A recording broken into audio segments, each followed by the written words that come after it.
대한민국 크리스천들에게 피를 토하는 심정으로 고함. 2020년 3월 9일 대한민국은 20대 대통령 선거를 실시했습니다. 우리 국민들은 윤석열과 이재명을 비롯한 여러 야당 후보를 두고서 투표를 했습니다. 그 당시 윤석열과 이재명에 대해서는 여러 가지 소문들이 많이 돌았습니다. 이재명 씨는 대통령이 되지 않았기 때문에 일단 논외로 하고, 윤석열 씨에 대해서 제기되었던 여러 가지 의문들에 대해서 다시 한번 생각해 보겠습니다. 우리 크리천들도 윤석열 씨가 하나님이 보낸 사람이 아닌가, 하나님이 기뻐하시는 사람이 아닌가 해서 윤석열을 찍은 사람이 많았을 겁니다. 그런데 그때 당시 윤석열 씨에 대해서 여러 가지 비기독교적이고 비성경적인 여러 가지 소문들이 많이 나돌았습니다. 지금 여기 보이는 사진을 한 번이라도 보신 분들 많이 계실 겁니다. 대통령 후보 토론회에서 손바닥에 왕자를 쓰고 전 국민에게 보였죠. 그리고 또 거기에 대해서 말들이 많으니까 오른쪽 눈 옆에 흰털을 붙이고 나왔죠. 그리고 또 그 외에도 여러 가지 미신이나 또 점쟁이 또 우상을 숭배하는 여러 가지 소문들이 많았습니다. 우리 크리스천 여러분, 제가 여러분들에게 감히 묻겠습니다. 여기에 나오는 사진들,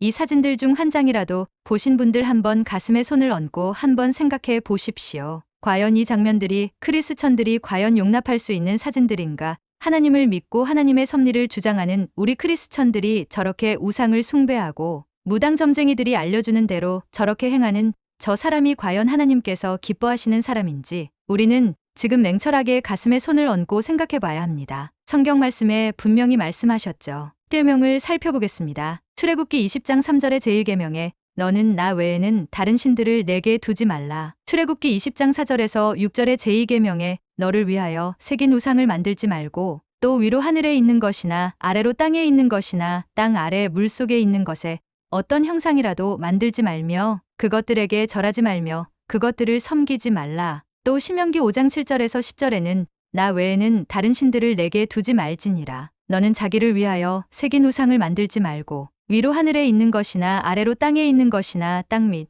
물속에 있는 것에 어떤 형상도 만들지 말며 그것들에게 절하지 말며 그것들을 섬기지 말라. 나 내 하나님 여호와는 질투하는 하나님인즉 나를 미워하는 자의 죄를 갚되 아버지로부터 아들에게로 3, 4대까지 이르게 하거니와 나를 사랑하고 내 계명을 지키는 자에게는 1000대까지 은혜를 베푸느니라. 그리고 이사야 44장 9절에서 11절에 우상을 만드는 자는 다 허망하도다. 그들이 원하는 것들은 무익한 것이거늘 그것들의 증인들은 보지도 못하며 알지도 못하니 그러므로 수치를 당하리라. 신상을 만들며 무익한 우상을 부어 만든 자가 누구냐? 레위기 19장 31절 너희는 신접한 자와 박수를 믿지 말며 그들을 추종하여 스스로 더럽히지 말라. 나는 너희 하나님 여호와이니라. 레위기 20장 6절 덥신한 자와 박수무당을 음란하게 따르는 자에게는 내가 진노하여 그를 그의 백성 중에서 끊으리니 이 말씀들을 두고 보면 어떻습니까? 하나님을 구하지 아니하고 무당, 점쟁이를 의지하고 그들이 가르쳐주는 대로 정치를 하거나 여러 가지 일을 행하는 사람, 하나님이 어떻게 한다고 하셨습니까? 하나님의 진노가 그 위에 임하지 않겠습니까? 오죽했으면 하나님께서 접신한 자와 박수무당을 음란하게 따르는 자에게는 내가 진노하여 그를 그의 백성 중에서 끊으리니라고 하셨습니다. 하나님께서 10계명 중 제1계명에 너는 나 외에는 다른 신들을 내게 두지 말라. 분명히 하나님께서 경고하시지 않았습니까? 우상을 섬기지 말고 무당이나 점쟁이들을 의지하지 말라. 내가 얼굴을 대하여 그를 백성 중에서 끊으리니 이 말씀이 무슨 말씀입니까? 너무나 무서운 말씀 아닙니까?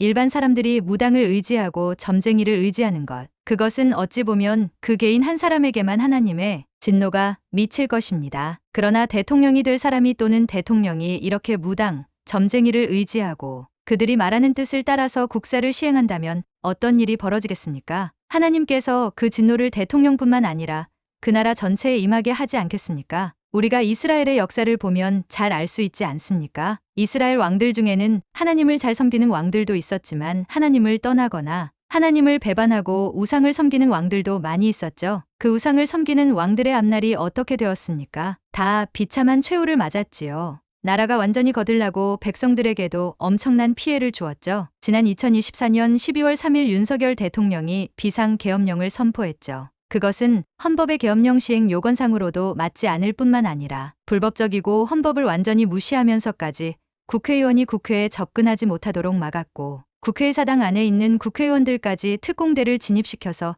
그들을 끌어내려고 했죠. 그것은 분명히 반헌법적이고 내란에 해당하는 아주 명백한 범죄 행위였습니다. 그로 인해서 전 국민들의 분노가 지금 전국적으로 들끓고 있습니다. 이 사태를 두고 어떻게 할 것입니까? 지금 이 상황으로 말미암아 주가가 하루아침에 폭락하고 2, 3일 동안 우리나라의 국부가 140조 가까이 증발했습니다. 또한 대외 신인도가 추락하고 한국에 관광 오고자 했던 외국인들이 다 줄줄이 취소하고 우리나라에 투자하고 있었던 모든 외국인들의 자금들도 쓸물 빠지듯 빠져나가고 지금 너무나 위험한 상황이 되었습니다. 어찌하여 이런 이 지경에 이르렀습니까? K-팝의 나라, 드라마의 나라, 세계적으로 K-컬처를 선도하던 그런 나라에서 한순간에 추락해버리고 말았습니다. 오죽했으면 지금 전쟁 중인 우크라이나와 러시아에서까지 한국을 여행 자제국으로 지정하고 자국민들에게 신변을 조심하라고 하는 참 그런 비참한 나라가 되었습니까? 나라 망신입니다. 어떻게 이런 상황이 벌어졌습니까? 앞에 제가 보여드렸던 그 사진들 중 하나라도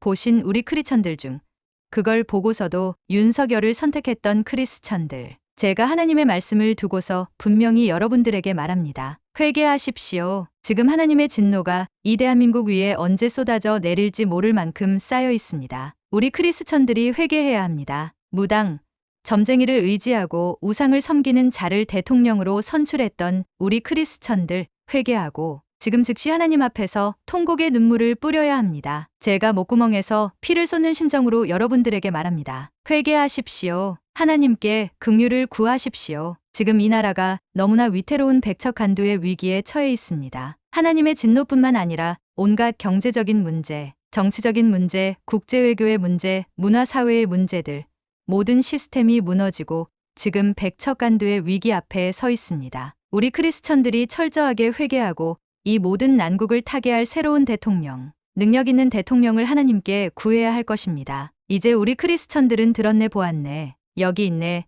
저기 있네 하는 사악한 자들의 가머니설에 속는 자들이 아니라 오로지 성경 말씀에 근거해서 사람을 판단하고 하나님께 기도하며 좋은 대통령을 선출할 수 있도록 해야 할 것입니다. 또 그런 지혜와 분별력을 달라고 하나님께 기도해야 할 것입니다. 지금 이 나라가 너무나 어지럽습니다. 세우는 것은 어렵지만 무너지는 것은 순식간이란 말이 있습니다. 6.25 전쟁 후 70여 년 동안 힘들게 쌓아올린 대한민국이란 탑이 2024년 12월 3일 저녁 하룻밤 만에 무너져 버리고 말았습니다. 그렇잖아도 어려운 경제 상황 속에서 폐업이 속출하고 하루하루 경제적인 위기에 처한 가정들이 너무나 많을 걸로 생각이 됩니다. 우리 크리스천들이 정신을 차리고 똑바로 이 사태를 직시해야 합니다. 우리가 회개하고 새로운 길을 찾아야 할 것입니다. 주여 이 나라를, 대한민국을 긍휼히 여겨 주시옵소서. 진노 중에라도 긍휼을 잊지 말아 주시옵소서. 기도할 것은 많으나 또 다음에 하도록 하고 오늘은 일단 여기까지 하겠습니다. 감사합니다.